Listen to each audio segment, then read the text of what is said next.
ఇది సరైనటువంటి ప్లాట్ఫామ్ కాదేమో, నిజంగా నేను చదువుకోక తప్పని చేసిందేమో అనేది నాకు అప్పుడు మొదలైంది.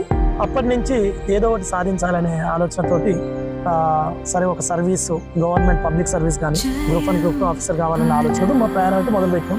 సో ఆ తరుణంలో వచ్చిన ప్రతి అవకాశాన్ని ఉపయోగించుకున్నాం. సో 8 సంవత్సరాల క్రితం యూట్యూబ్ ఛానల్ పెట్టిన విషయం మీకు తెలిసిందే.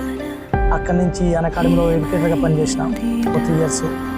1 ఇయర్ SNSతో కొలాబరేషన్లో ఉన్నాం.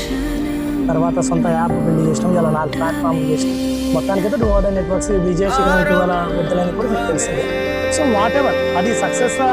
నిజంగా నేను వచ్చినటువంటి నేపథ్యం ఇవన్నీ ఆలోచన చేస్తున్నప్పుడైతే నాకేమనిపించిందంటే చాలా దూరం వచ్చామనిపించింది. అత్యంత నిరుపేద కుటుంబాలకు ఏముంటుంది, ఒక చిన్న బైక్ కూడా కొనేటటువంటి సందర్భం ఉండదు, 3 పూటల తిండి కూడా తినేటటువంటి పరిస్థితి ఉండదు.